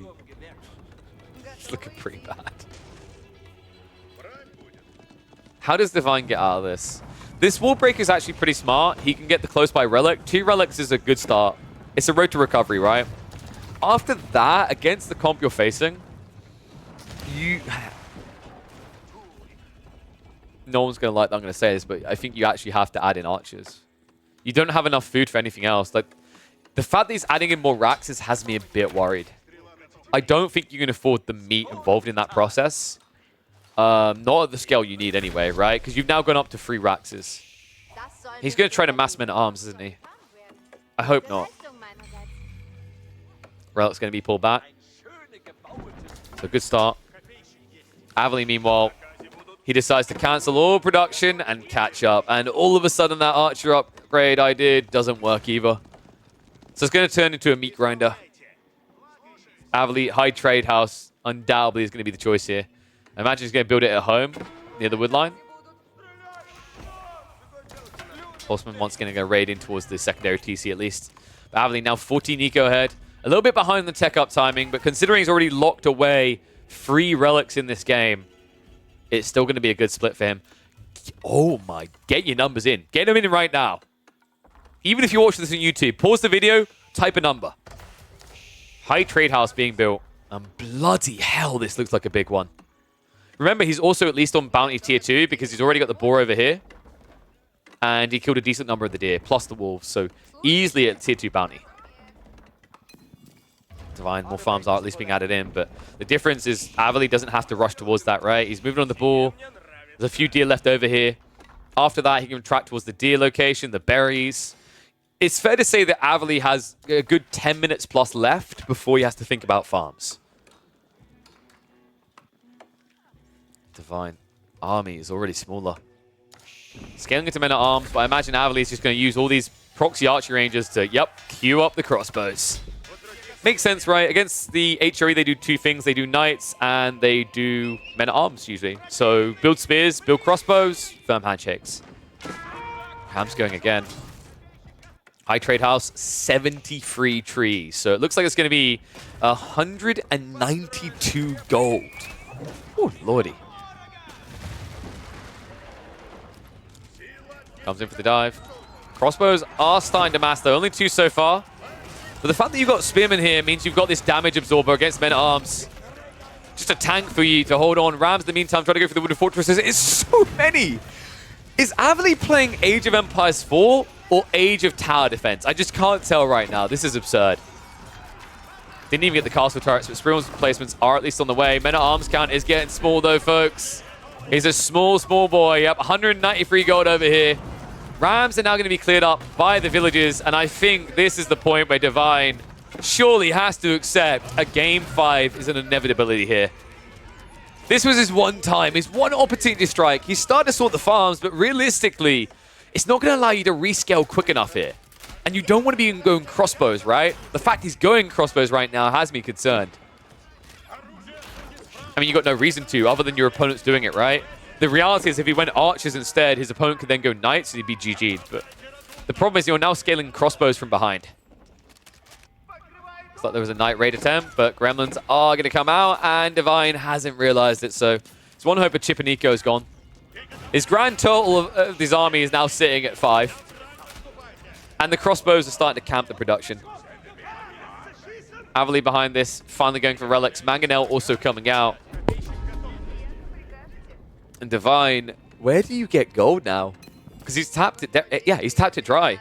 So he has 320 passive gold and nothing else. And he wants to scale crossbows, which cost a lot of gold actually compared to men-at-arms. Mangonel shot in. Oh! Okay. Houston, we officially have a problem. I love how Avely is going to try to end this game how it began. Defining it with wooden fortresses. Divine actually proving to be a very stubborn player. From the way he opened this game to the way he refuses to just call it. Still thinks he's actually got a way of pulling back into this. The problem is you are now going to start losing your farms to Mangonel Siege. You need to get Springles out ASAP. The problem is, like, look at the timing on this. Divine goes for a Springald. Avely's already prepping it and already has Trebs. Ay, ay, ay. So how does Divine get out of this? Other than going game 5. You could try to mass Springalds, but your gold access is a problem here. So, like, realistically, you lose in a siege race. The only way Divine might be able to contest this is massing Horsemen right now. His opponent is going full ranged and siege. Like, literally, you just build Horsemen and win. But the problem is, like, how sustainable is that right now with your farms about to be pressured? I think that's the thing that's scaring Divine. On top of that, he doesn't see much. So he doesn't know if there's spearmen being held back. He's probably also worried about a militia pull. Remember, Cliffside spawns the players closer together. So despite the nerf to militia, you're able to get troops across. Swabia doesn't work here because, remember, Divine doesn't have extra gold. It takes several minutes to do that. You don't have several minutes at this pace.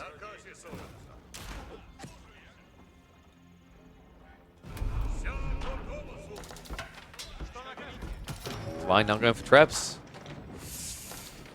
I feel like what you're killing from Avely's side with Trebs isn't as impactful as what you're losing, right? Like, the production buildings are a lot more valuable here. Treb actually going after the Arkin. Alright, Avely's going for it. Crossbow mass is getting a bit too big. Divine has one mango, but these Springolds, the problem right now is scaling that siege we talked about, right? It's so difficult with the lack of gold in this game. I mean, by some miracle, he has 2 sacred sites. I think that's the only reason he looks like he can contest at all. Springolds overextend. That's a good start. The crossbows are going to protect them, and that means the men-at-arms trade is going to be terrible here for Divine. Loses his Springald. Mango's now hitting the farms.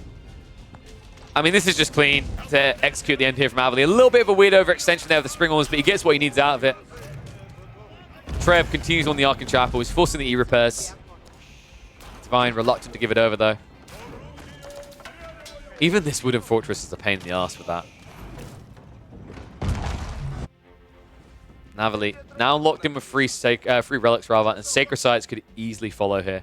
Moves to the south, decaps the center. I'm glad he's doing this because right now this is the one thing that's kind of helping Divine believe that he can still get back into this game, is he has got a sliver of gold coming in.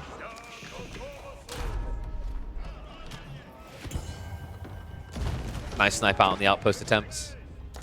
Divine, the one thing he could access was a bit of stone, so maybe some replacements. Realistically, like, he just doesn't have great stone income. He already rushed it down.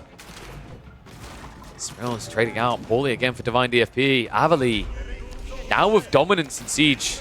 Another Springald comes out. You know, I actually think that this Siege Workshop location is preventing any opportunity to recover for DivineDFP. He's got a second one behind this, right? Surely. Yeah, over here. This one makes sense, but this one... I think it's cost you any semblance of a hold here. Crossbow's now moving in. He's trying to bait the fight. But DivineDFP will be looking forward to game number 5. And I believe with what we've got left to draft, on one side, Avely has got Jeanne D'Arc or French. On the other side, for a showdown on bridges, the options for DivineDFP are going to be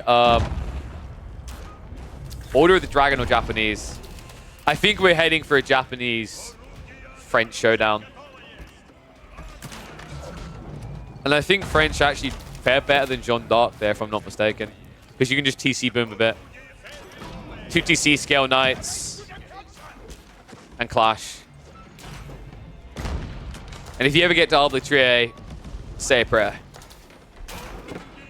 It's not impossible for Divine, but he has to play a very aggressive tempo. Something he was not able to do in this 4th game.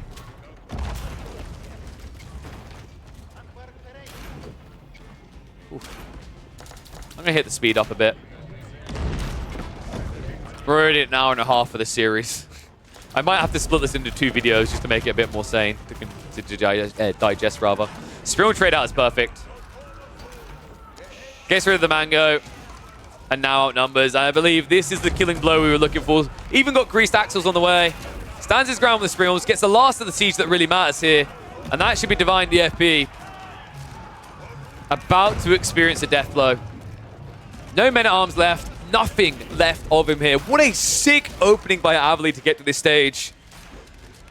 Divine, I mean, if game 2 was demoralizing, I can't imagine what this was as well. I feel like this is another example of a game where if you don't accept what it really is, you're probably setting yourself up for a mental break in game 5. We'll be getting into that one very quickly. Let's go back to full cam for a second while I switch over. So, remaining civs, it's going to be Japanese or Order of the Dragon for DivineDFP up against Avely's French or Jeanne D'Arc. You could go OOTD, but I think Jeanne D'Arc works better against you there. I've got a feeling DivineDFP is going to lean towards Japanese. It also fits with his idea of booming. He has flexibility to boom with Japanese, which you don't with Order of the Dragon. I think Order of the Dragon is a terrible civ for going imp plus 200 pop.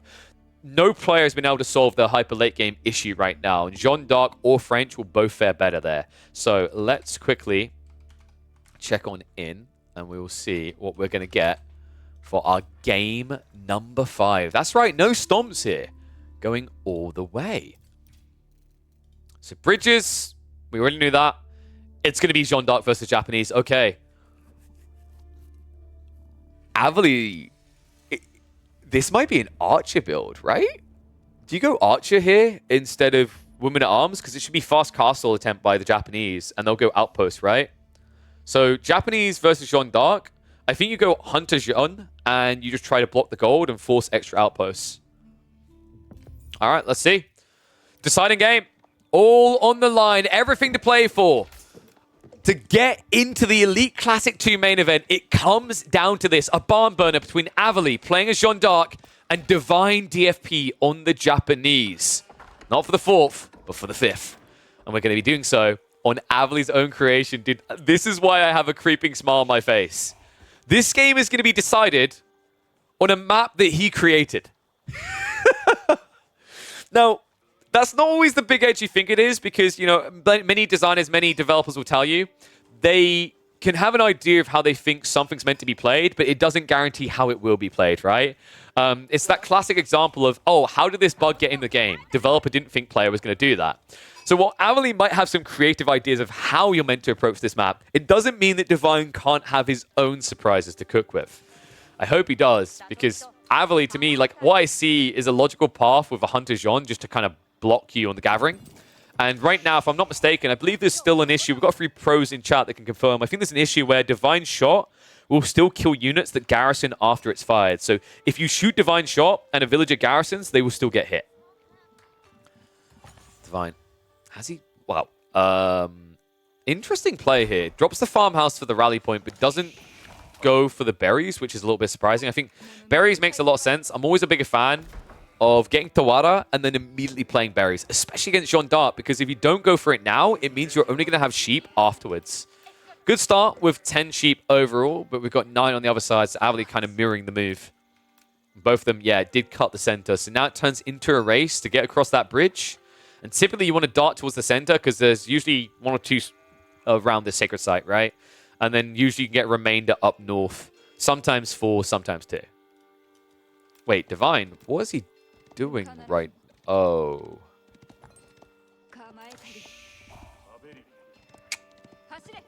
Divine's going to be behind on sheep by a decent bit. He does have those berries we talked about, but the issue with playing Japanese against Jeanne is you don't really want to play long feudal. So when Jeanne comes in and blocks the berries, your answer is, I'll be back soon, go in Castle Age and wave. That's scary. We're going to hit the speed up for this early game. Like, this is a really defining point. The fact that Divine... Did he not see Avely?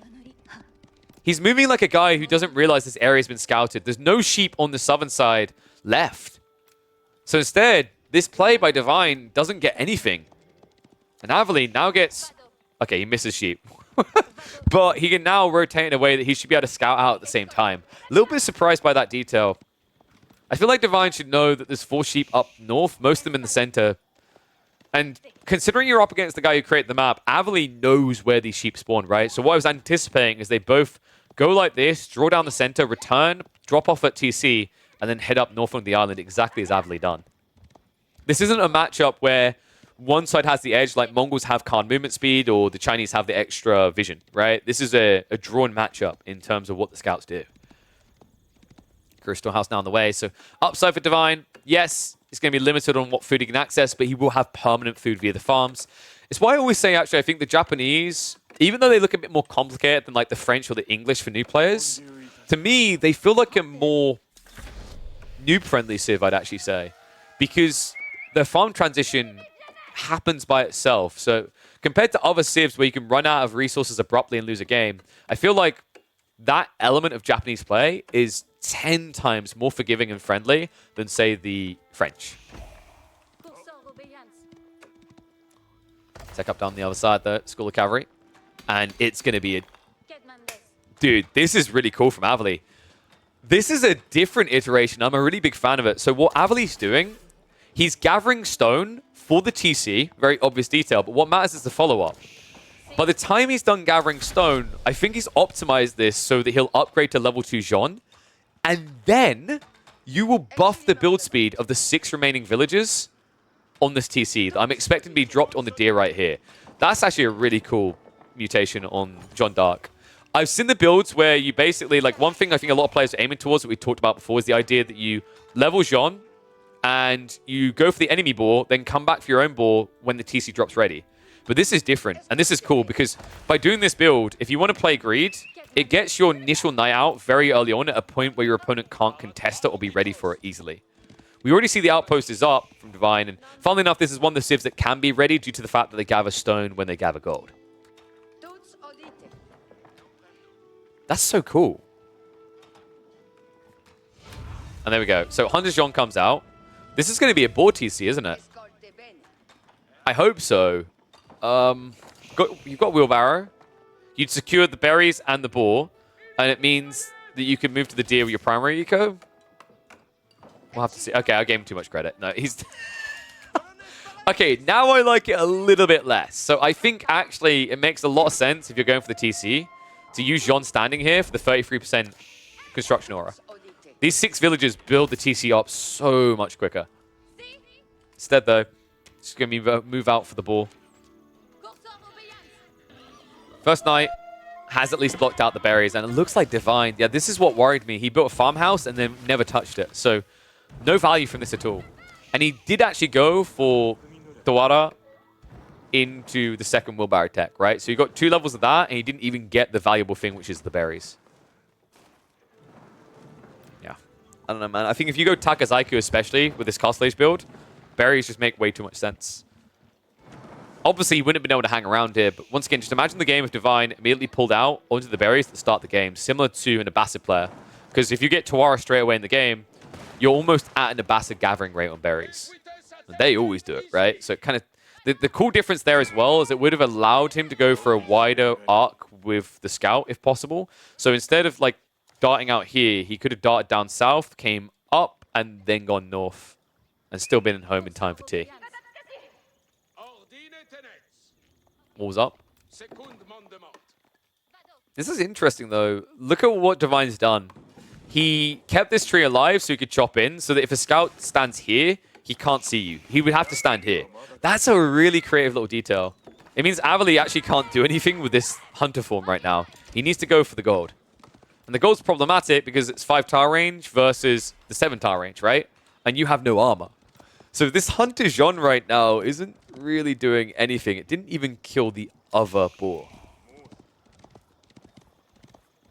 Avely, of course, does have that second TC. And it looks like we are going to get some walls on the north side. So an interesting choice here. Just opted to try and block out resource options. I don't think Divine really cares, though. He's got double berry, and he's got deer close by to the south side, as well as the fact he's also still got some sheep, and then he's got farms adding in every 50 seconds. Avely now going for spears.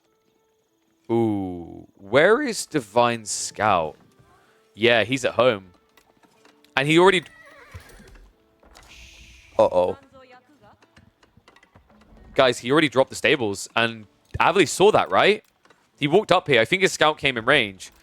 That's dangerous. That's why most players don't drop their production building until they've almost completed the floating gate, because now you've revealed your hand, and look at what Avely's prepping. He's got spearmen on the way. Oh, wow. That's going to stop the Mount Samurai play. Knight's also riding in. Uh-oh. Well, he protected the gold, but he didn't protect the flowing gate. Oh, no. It doesn't seem like a lot, but that's 30 seconds of lost time, right? Now you have to add more villagers in to tech up quicker. What a sick read by Avely. I mean, it was too far away from the outpost, right? You couldn't even garrison. Now just back the knights away. He's got more scaling here. Spearman coming as well, so no rush of a tech up behind this from Avely. Now with a 5 eco lead, scaling. The fact he's got the deer gathering rate. Realistically, they could try to tech up behind, but I think what they're looking to do is make sure that Divine's initial unit count doesn't get big. And this is also now suboptimal. Look how far you have to walk. So count it with me, folks. Okay, we'll start when he's walking. We should actually count it now because he literally isn't moving it. But 1, 2, 3, 4, 5, 6, 7, 8, 9, 10. You basically missed out on an extra mounted samurai there. In fairness, didn't have the gold to get another one out afterwards, but timings matter, right? The whole deal is like how much quicker you get those initial ones out. It's the reason why French Knights seem OP to newer players, is because the School of Cavalry allows you to immediately get a knight out at a very early phase of the game. Compare that to if you got a knight out 5 minutes later, it's a lot more impactful, right? So it does actually matter a lot. Knight charge coming in. Way too many villagers here, but looks like Mount Samurai are scary enough to care for Avely, so he has to back away. Some small walls going up. And we have got Consecration on the racks, so it looks like he is going to keep pumping more spears for the time being.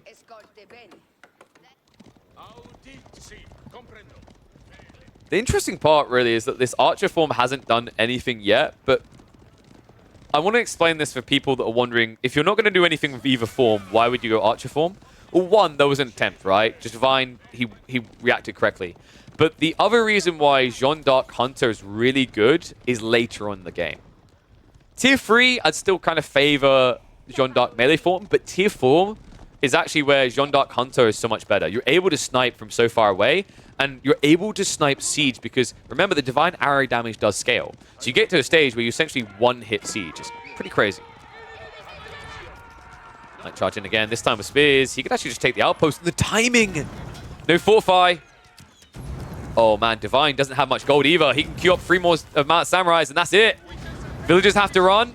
Although the rally is not doing them any favors. But Avely does. Okay. Wait, no, dude, you can't lose the Girishiro. Oh my god. Divine Arrow is being used. Shinto goes down as well. Divine, he has no gold. Oh my god, he's playing south side now, but it might be too late. He's going to lose the stables and the forge. What? what is happening in this game right now? Avely, this looked like a cut and dry game where he'd have to go Castle Age. Instead, he doubles down on Feudal and keeps Divine down for it. Wow, more stables behind this. We have actually now got the Onimusha. So this is the point where Avely is going to run into a problem here, right? Great plays, golf claps all around. You block 2 Yoroshiros. You stop the gold temporarily. But now Onimusha are your undoing here. You have got the Divine Arrows from Jeanne, but she's only level 2, right? It doesn't hit very hard. It's half the health of Onimusha. It's respectable. But realistically, with the amount of gold he's got coming in, Divine should be able to quickly get up to 8, 9 of these guys. And then you can just kind of reach in and even kill Jeanne. All about timing though, right? We're still going to have to front line to kind of drag it out. There we go. Immediate Divine Arrow comes in. It's so crafty. I think Divine jumped the gun there. Like, any injuries here is kind of problematic. You need to be very careful. Shinto Shrine is being dropped for the first relic of the game. Avely, meanwhile, is building a wall. So he doesn't have to worry about defending against Mount Samurai now. And now he dives into the gold again! And this one's going to hit hard. Villagers cut off. That's going to force the fight. Spearman lead in. And DivineDFP has to retreat away. Now trailing by 23 eco. Avely starting to macro up a little, but I think he's just going to reinvest now with this play. He turns to the outpost. That's 5 more villagers who are about to die. Even an extra one, a bonus for him. Oh my god, Divine. He got bogged down. He got locked in. People highlighting he should have went for raids. He never had an opportunity here. Jeanne's going to die. So at least there's not going to be a level 3 Jeanne too quick, but I'd argue against it. Avely immediately with the buyback. Keep in mind, Jeanne, after that amount of fighting, has to be, what, 2 minutes away from level 3? Might even be sooner at this rate. Consecration is also going to be spammed out. I love this, actually. You can use Consecration on a blueprint. So it's kind of a weird little detail, but it's pretty cool. I don't think I've seen someone do that before. It just, like, it's nice if you're prepping the building, because think about it like this.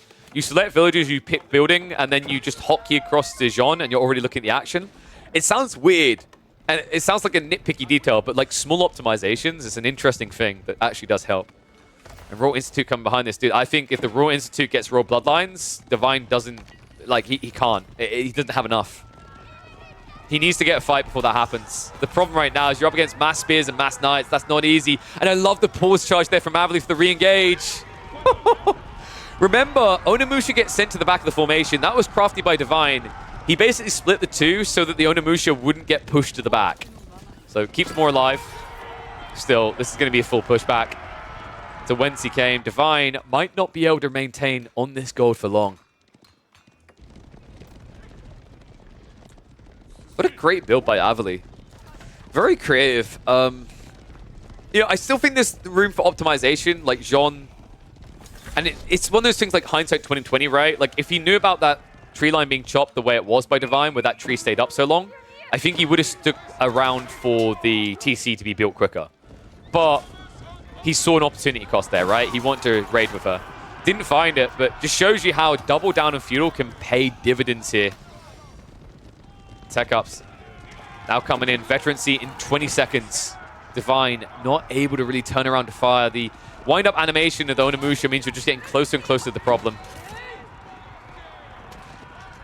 Jeanne D'Arc now here. This fight will get her level 3.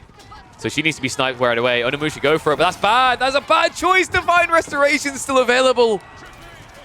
Divine down to just 5 Onimusha now. Veterancy is in. And he's running out of space here. Villagers gathering as quick as they can, but that's about to be 18. Make that 19 villagers exposed. Night count still at 10. Onimusha down to a mere 5. And there it is. Level 3. Jeanne D'Arc is in. Champion summoned.